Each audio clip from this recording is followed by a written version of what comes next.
بنگالی بوا۔ نام ان کا زہرا بیگم تھا، مگر ہم سب انہیں بنگالی بوا ہی بلاتے تھے۔ دبلی پتلی، پختہ رنگ، ساڑی کمر سے باندھے، سر پہ پلو، عمر کوئی 60 رہی ہوگی، مگر پھرتی کسی 20 سال کی دوشیزہ سے کم نہ تھی۔ ارے بوبو، اے اماں، السلام علیکم، سب خیریت؟ اللہ سب کی خیریت رکھے، گھر کو آباد رکھے۔ ہر صبح 8 بجے بنگالی بوا اسی نعرے کے ساتھ گھر میں داخل ہوتی۔ گھر میں جیسے بھونچال آ جاتا تھا۔ وہ باورچی خانے کے راستے آتی اور وہیں سے خانسامہ کی شکایت شروع کر دیتی۔ ارے بوبو، دیکھتی ہو یہ اکرم توے کا پراٹھا کھا گیا۔ ارے کمبخت، سکون کی نیند سونی ہے تو پہلے پیٹ بھر مالکوں کو کھلایا کر۔ برآمدے میں جھاڑو دیتی نوکرانی نظر آ جائے تو اس پر بھی تبصرہ۔ ارے مجھ بڑھیا کو کرسی کے نیچے کا کوڑا نظر آ گیا، تجھے نہ آیا؟ ٹی وی چلتا ہے تو خوب آنکھیں چلتی ہیں، ابھی تیری تنخواہ کٹواتی ہوں۔ یہ شور شرابہ جب دادی اماں تک پہنچتا تو وہ بھی آواز لگاتی، آ گئی بنگال کی مہارانی۔ ارے تنخواہ تو میں تیری کٹواتی ہوں، میرا بیٹا تجھے جھولی بھر بھر کے پیسے دے اور تو ہر روز لیٹ۔ بوا کی بولتی بھی دادی اماں کے سامنے ہی بند ہوتی تھی۔ وہ فوراً ان کے قدموں میں بیٹھ جاتی۔ ارے اماں، ہمارے پاس کون سی موٹر کار ہے، بس سے آنے جانے میں تھوڑا آگے پیچھے تو ہو ہی جاتا ہے۔ بوا کو دراصل دادی اماں کی خدمت کے لیے ہی رکھا گیا تھا۔ ہماری دادی اماں 95 سال کی عمر میں صحت مند اور چست ہوا کرتی تھی، مگر جب سے کولہے کی ہڈی ٹوٹی تب سے چلنے پھرنے کی معذوری ہو گئی تھی۔ لہٰذا طے پایا کہ دادی اماں کی ہر وقت کی ضرورت کے لیے ایک خادمہ درکار ہے، مگر یہ کام اتنا آسان نہ تھا۔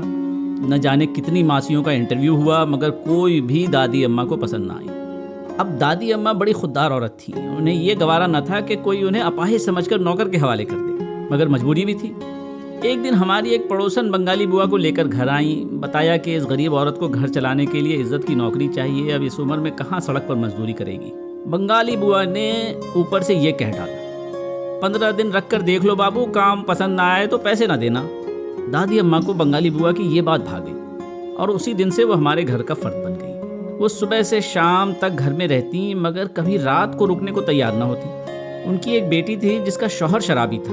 بوا کو خوف رہتا تھا کہ وہ اس کی غیر موجودگی میں اس کی پٹائی نہ کرے۔ بیٹی کی خبر رکھنا بہت ضروری ہے بوبو، ورنہ یہ حرامی داماد اس کا خون چوس لے گا۔ بوا کا بس ایک ہی جواب ہوتا۔ بنگالی بوا کی کہانی بڑی عجیب تھی۔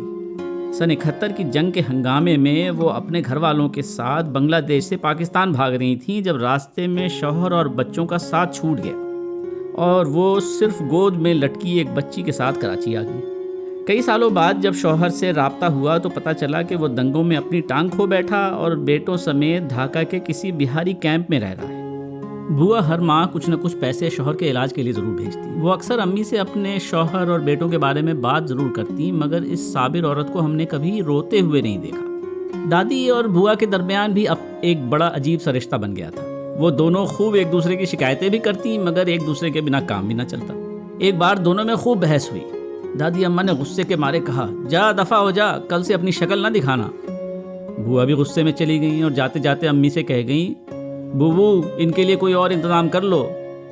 مگر شام ڈھلتے ہی دادی اماں کو فکر لگی، ارے وہ جنم جلی آئے گی کہ نہیں؟ اور دوسری صبح ہمارا گھر پھر بوا کی آواز سے گونجنے لگا۔ ایک اتوار بڑا عجیب واقعہ ہوا۔ بوا وقت سے پہلے آ گئی۔ ابو اخبار پڑھ رہے تھے، بوا ان کے پاس پہنچی اور اصرار کرنے لگی، صاحب میری ٹکٹ کروا دو، مجھے ڈھاکہ جانا ہے۔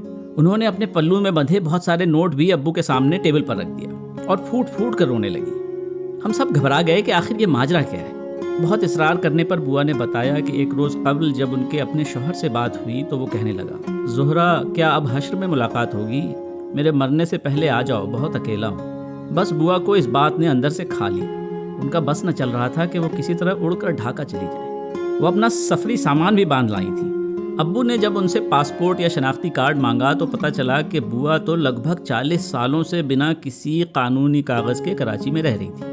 اب ابو مشکل میں پڑ گئے، لیکن چونکہ وعدہ کر لیا تھا گویا انتظام کرنے میں لگ گئے۔ بوا نے ابو کی بات اپنے ٹوٹے پھوٹے فون پر اپنے شوہر سے کرائی اور ابو نے ان دونوں کو تسلی دی اور تھوڑا وقت مانگا۔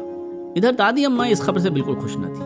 ان کی خدمت گزار جو اب ان کی سہیلی بن چکی تھی، اس کے جانے کا انتظام ہو رہا تھا۔ وہ بوا کو خوب باتیں سنانے لگی۔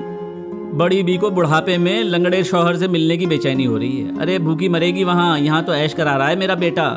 مگر بوا نے اب تک دادی اماں سے لڑنا بھی چھوڑ دیا تھا۔ ابو کے 2 ماہ کی محنت کے بعد بالآخر بوا کا پاسپورٹ بن گیا۔ انہوں نے ویزا بھی لگوا دیا اور جہاز کا ٹکٹ بھی لے لیا۔